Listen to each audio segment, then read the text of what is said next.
On this vote, the yeas are 230, the nays are 196. The bill is passed, and without objection, the motion to reconsider is laid on the table.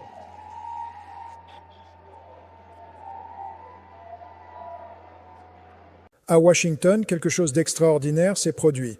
17 républicains ont voté contre leur propre camp pour sauver l'assurance santé de millions d'Américains. Le Sénat a imposé des restrictions militaires au président. Des vétérans de guerre accusent l'administration de détruire la Constitution. Et des alliés historiques de l'OTAN sont menacés d'invasion. Ce n'est pas de la politique ordinaire. Dans les 30 prochaines minutes, nous allons décortiquer ces événements explosifs, comprendre pourquoi des républicains brisent les rangs et découvrir ce qu'un ancien gouverneur Navy SEAL a dit qui fait trembler Washington. Restez jusqu'à la fin car les révélations sont stupéfiantes. 230 voix pour, 196 contre. Le projet de loi est adopté, mais ce vote cache quelque chose d'explosif. 17 républicains viennent de trahir leur propre camp pour voter avec les démocrates. Leur objectif, étendre les subventions de l'Affordable Care Act, l'Obamacare. Pourquoi c'est massif? Ces subventions permettent à des millions de familles américaines d'avoir une assurance santé abordable. Sans elles, ces familles perdent tout. Et voilà que 17 républicains disent « Non, nous ne laisserons pas ça arriver ». L'hémicycle était en effervescence. Les applaudissements ont éclaté. Mais la bataille ne fait que commencer. Le projet doit passer au Sénat et là, l'administration a promis de tout faire pour le bloquer. Et même s'il passe, le président a menacé d'opposer son veto. Imaginez, des élus votent contre leur propre président. Pourquoi prendre ce risque politique énorme? Parce que dans leur circonscription, leurs électeurs dépendent de cette assurance. Parce qu'ils savent que voter contre serait un suicide électoral. Les élections de mi-mandat approchent et ces 17 républicains ont fait un calcul simple. Mieux vaut survivre politiquement que suivre aveuglément la ligne du parti. Mais cette rébellion n'était que le début d'une journée absolument explosive. Parlons maintenant d'une plaque, oui, une simple plaque commémorative. Mais cette plaque est devenue le symbole d'une guerre culturelle et politique. Le 6 janvier 2021, le Capitole a été attaqué. Des agents ont protégé les élus. Certains sont morts. En 2023, le Congrès vote une loi pour installer une plaque honorant ces héros. Simple, non? Sauf que cette plaque n'a jamais été installée. Bloquée. Le président de la Chambre a refusé. Le département de la Justice a même affirmé que la loi était illégale. Hier, tout a basculé. Le Sénat, par consentement unanime, a approuvé l'installation de cette plaque. Le sénateur républicain Thom Tillis, qui ne se représente pas, a forcé la main de ses collègues en travaillant avec les démocrates. Pourquoi ce changement soudain? Parce que le site de la Maison-Blanche avait publié des affirmations controversées sur le 6 janvier qui ont choqué même des républicains loyaux. Pour beaucoup, c'en était trop. Même le leader républicain du Sénat a cédé à la pression.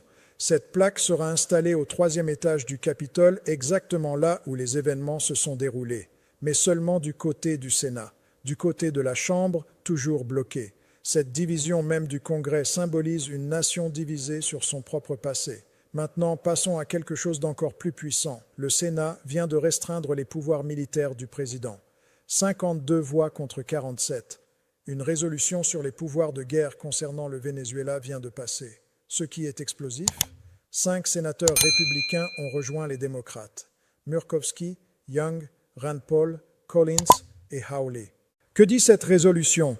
Que le président ne peut pas engager unilatéralement les États-Unis dans une action militaire au Venezuela sans l'approbation du Congrès. C'est constitutionnel. 101.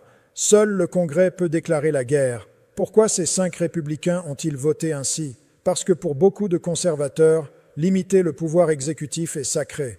Rand Paul particulièrement a toujours défendu ce principe. Ce n'est pas une question de loyauté à un président. C'est une question de fidélité à la Constitution. L'administration a déjà promis de s'opposer à cette résolution. Nous assistons à un bras de fer constitutionnel classique entre le Congrès et la Maison-Blanche. Qui gagnera? L'histoire nous le dira. Maintenant, accrochez-vous car ça devient vraiment fou. Le Groenland. Oui, cette île massive au nord du Canada est devenue le centre d'une crise diplomatique majeure. Des déclarations récentes suggèrent que les États-Unis pourraient utiliser la force militaire pour acquérir le Groenland. Le Groenland qui appartient au Danemark. Le Danemark, un allié de l'OTAN qui a combattu et est mort pour l'Amérique. Hier, de manière bipartisane, le Sénat a invité les ambassadeurs du Danemark et du Groenland à Washington. Le message, nous sommes avec vous. Le Sénat soutient vos droits. Pourquoi c'est important? Le Danemark a perdu 43 soldats en Afghanistan. Par habitant, c'est l'un des plus lourds sacrifices. Ils sont allés en Afghanistan parce que l'article 5 de l'OTAN a été invoqué après le 11 septembre. L'article 5 dit « Une attaque contre un membre est une attaque contre tous ». Le Danemark a honoré cet engagement. Des Danois sont morts pour défendre l'Amérique. Et maintenant, l'Amérique menace d'envahir leur territoire? Le sénateur Thom Tillis était furieux. Dans une interview à CNN, il a explosé. Il est très important que l'OTAN sache que nous les soutenons parce qu'ils nous ont soutenus. Nous leur devons le respect. Notre capacité à nous opposer à Poutine, à la Chine, à l'Iran, tout repose sur l'OTAN. Puis Tillis a fait quelque chose de rare. Il a nommément attaqué Stephen Miller, conseiller de la Maison-Blanche. « Voulez-vous que Stephen Miller perde son poste ?» demande le journaliste. La réponse de Tillis est tranchante. Soit Stephen Miller doit se concentrer sur un domaine où il sait de quoi il parle, soit il doit quitter son poste. Pourquoi cette attaque frontale? Parce que Miller a fait des déclarations sur le Danemark qui ont choqué les spécialistes de la politique étrangère. Tillis dirige le groupe d'observateurs du Sénat pour l'OTAN côté républicain depuis 2018. Il connaît ses alliances intimement. Tillis rappelle, le Danemark a combattu dans les régions les plus dangereuses d'Afghanistan. Par habitant, ils ont perdu plus de soldats que presque tout autre pays. Et maintenant, leur Premier ministre doit se préparer à une action américaine. Puis Tillis cite ce que des généraux lui ont répété pendant 8 ans. La seule chose pire que d'aller à la guerre avec des alliés, c'est d'aller à la guerre sans alliés.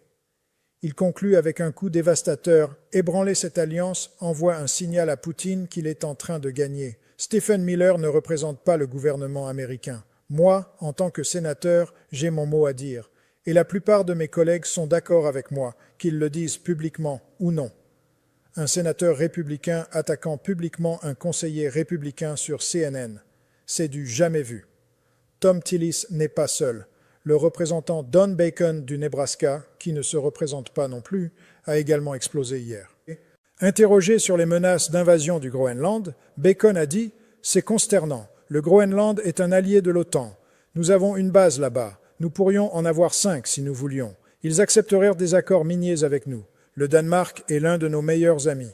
Ils ont eu plus de morts par habitant en Afghanistan et en Irak en combattant pour nous. » Puis Bacon devient brutal. La façon dont nous les traitons est dégradante. Ça n'a aucun avantage. Tout ce que ça fait, c'est mettre en colère nos alliés de l'OTAN et créer de la méfiance. Et nous n'allons pas acquérir le Groenland. Il conclut, c'est l'une des choses les plus stupides que j'ai entendues sortir de la Maison-Blanche cette année. J'espère que d'autres républicains s'aligneront derrière moi. Vous voyez le schéma? Ces républicains qui ne se représentent pas parlent enfin librement. Ils n'ont plus à craindre les représailles politiques. Et ce qu'ils disent est dévastateur. Maintenant, parlons de Jesse Ventura, ancien gouverneur du Minnesota, Navy SEAL, vétéran du Vietnam, 17 mois en Asie du Sud-Est, ni démocrate ni républicain, indépendant. Hier, Ventura était dans un lycée du Minnesota où des étudiants protestaient pacifiquement contre les actions de l'ICE. Il est venu les soutenir, et ce qu'il a dit va vous glacer le sang. Nous sommes un pays du tiers-monde maintenant, commence Ventura. Vous voulez savoir pourquoi? Je suis un expert. J'y suis allé. J'ai passé 17 mois en Asie du Sud-Est pendant que l'insoumis jouait au golf. Cette référence à l'insoumis vise ceux qui ont évité le Vietnam grâce à leurs privilèges. Ventura n'avait pas ce luxe. Il vient du sud de Minneapolis. Lui et ses amis devaient aller au Vietnam. Les riches ne devaient pas y aller. Puis Ventura dit quelque chose de puissant. Vous savez comment je sais que nous sommes un pays du tiers-monde? Parce que dans les pays du tiers-monde, l'armée fait le travail de police dans les villes. J'étais aux Philippines le jour où Ferdinand Marcos a déclaré la loi martiale. Nous sommes passés de personne à un type avec une mitrailleuse à chaque coin de rue. C'est ce qui se passe dans une dictature. L'armée entre. C'est ce qui se passe ici. Laissez ça pénétrer. Un Navy SEAL décoré compare ce qui se passe en Amérique à ce qu'il a vu dans des dictatures réelles. Ventura continue. Les gens feraient de mieux de se réveiller. Lisez votre histoire de l'Allemagne et comparez les tactiques des années 1930 à ce qui se passe ici. Lisez l'histoire. Vous apprenez de l'histoire. Ce n'est rien de nouveau. Tout cela se répète. Des comparaisons avec l'Allemagne nazie. C'est explosif. Mais c'est un vétéran qui parle, pas un commentateur politique. Puis un journaliste demande à Ventura, « Un message pour le président? La réponse est brutale. Qui était-ce? Le lâche insoumis. Je ne l'appelle pas par son nom. C'est le lâche insoumis qui, quand c'était son tour de servir son pays, a fait ce que tous les garçons blancs riches ont fait. Je n'étais pas un garçon blanc riche. Moi et mes amis sommes des vétérans du Vietnam. Nous devions y aller. Mais les garçons blancs riches n'ont jamais eu à y aller. Et il va me dire ce qu'est le courage.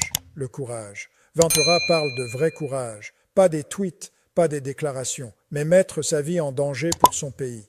Puis Ventura fait sa déclaration la plus explosive. J'ai prêté serment de défendre la Constitution contre tous les ennemis, étrangers et domestiques. Après le 6 janvier, j'estime que le Parti républicain est un ennemi domestique de notre Constitution. Je ne peux pas être plus audacieux que ça. Un ancien gouverneur, un vétéran décoré, qualifiant un parti politique majeur d'ennemi domestique, des mots que vous n'entendez presque jamais. Maintenant, quelque chose de fascinant. Hier soir, dans une interview avec Sean Hannity sur une chaîne très favorable, le président a fait un aveu surprenant. Il a dit « C'est un phénomène étonnant.